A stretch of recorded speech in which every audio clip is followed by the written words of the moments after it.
STI2D Coronavirus, la chaîne pédagogique du technique. Et bonjour à tous, bienvenue pour ce cours concernant le principe fondamental de la statique, autrement dit PFS. Donc c'est une méthode de résolution graphique sur laquelle on va pouvoir en fait déterminer graphiquement les différents efforts mécaniques qui s'effectuent au niveau des éléments d'un système. Donc ce système que l'on va étudier aujourd'hui et qui va vous servir de base de cours, en fait c'est une pompe avec un petit retour au niveau du vérin. Donc qu'est-ce qu'on fait, c'est qu'avec notre pied on effectue un effort mécanique au niveau du point A. D'accord, le vérin va se rétracter, enfin je dirais plutôt la tige du vérin va se rétracter et ça va permettre de pomper un liquide, donc ça peut être de l'huile, de l'eau, que sais-je. Donc c'est une résolution graphique avec deux forces et trois forces non parallèles. Donc c'est le cas dans lequel on va se mettre pour faire nos applications. Donc cette pompe elle est constituée de trois pièces. Donc on a une pédale, d'accord, qui est la pièce jaune. Donc c'est au niveau du point A où en fait avec notre pied nous allons appliquer un effort mécanique. On a le socle, donc qui est la pièce rouge, et le vérin 3. Et la pompe est posée sur le sol 0. Donc le sol qui est représenté sous forme de hachure. Quelles sont les liaisons mécaniques dans ces systèmes? Alors ça revient dans 3 quarts du temps, on a tout le temps des liaisons pivots d'axe Z, donc au point B, C et D. D'accord, donc une liaison pivot c'est qu'une seule rotation, donc ça on l'a vu quand on a fait le cours sur le schéma cinématique. Et enfin on a des appuis ponctuels à proximité des points E et F. Donc les points E et F c'est là où s'applique, c'est là en fait c'est là où le socle 2 se repose sur le sol. Donc à partir de ces liaisons mécaniques on va pouvoir faire un graphe des liaisons, sachant que au niveau du point A, d'accord, c'est là où on applique la force avec notre pied et bien sur le solide 1, donc sur notre pédale. Première chose que l'on va faire, on va faire l'étude de l'équilibre du vérin 3. Donc ce qu'on va faire c'est qu'on va isoler ce vérin 3 pour voir quels sont les efforts mécaniques qui s'appliquent dessus. Donc qu'est-ce qu'on remarque au niveau du solide 3, donc du vérin? On a tout d'abord une liaison au niveau du point D. Donc c'est la liaison entre la pièce numéro 2, donc le socle, et notre vérin. A partir de là, on peut écrire l'effort mécanique, donc sous la forme de vecteur. Donc l'effort appliqué au niveau du point D de 2 sur 3. On a notre point d'application et tout ce qui est support sens et intensité, donc ce qui caractérise en fait un vecteur, on ne le connaît pas. Même chose pour le point B. Le point B, on a un effort mécanique entre la pédale et le vérin. Donc on a B de 1 sur 3, on a notre point d'application, donc au niveau du point B, et on ne connaît ni support, ni sens, ni intensité. A partir de là, on va énoncer le principe fondamental de la statique, qui nous dit que lorsqu'un solide est en équilibre et qui est soumis à deux forces, alors celles-ci ont même support, même intensité, mais elles sont de sens opposé. Donc en résumé, c'est le théorème de l'équilibre. Quand on pose un objet, n'importe où il soit, on a la réaction de l'objet sur le sol et on a la réaction du sol sur l'objet. Donc on est à l'équilibre.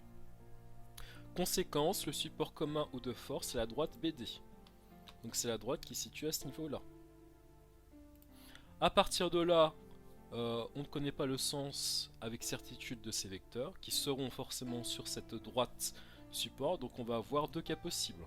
Soit on va avoir nos efforts mécaniques qui vont se faire face à face, ou alors se tourner dos à dos. D'accord? Puisqu'il faut que mon solide 3 soit à l'équilibre. Donc à partir de là, on peut compléter notre tableau avec le support sens, voilà, sachant que le support sera forcément sur ma droite BD. A partir de là, c'est tout ce qu'on peut connaître au niveau de notre vérin 3. Donc là, c'est une petite étude préliminaire que l'on fait pour se dire, bon finalement, mes efforts mécaniques vont forcément être sur cette droite support BD. Et après, on va voir comment, en faisant, en faisant la méthode du PFS avec une résolution graphique, on va pouvoir en fait savoir quels sont les efforts qui sont au niveau de la pédale 1. Donc ici, on étudie l'équilibre de la pédale 1. Donc ce qu'on rajoute, c'est que on rajoute en fait l'effort du pied sur la pédale au niveau de mon point A. Donc on étudie dans un premier temps eh bien l'effort mécanique au niveau du point C. Donc C de 2 sur 1. Donc 2 c'est le socle, je rappelle, donc c'est la pièce rouge qui est en contact avec le sol. On connaît le point d'application, support sans intensité, on ne connaît pas. Le point B. Alors le point B, on connaît une chose, on connaît le support de notre effort mécanique. Ça on l'a déterminé juste avant. Et enfin on a l'action mécanique de notre pied sur la pédale. Alors on va partir d'un cas que notre intensité de notre vecteur c'est 65 newtons. Donc avec mon pied, si je convertis ça eh bien, en masse, j'applique un effort de 6,5 kg. On connaît le support et le sens de cette action mécanique. Donc avec mon pied, je fais bien un effort vertical et le sens va vers le bas. Donc à partir de là, on va énoncer le PFS. Lorsqu'un solide est en équilibre, alors eh bien, on a les trois supports qui sont concourants en I.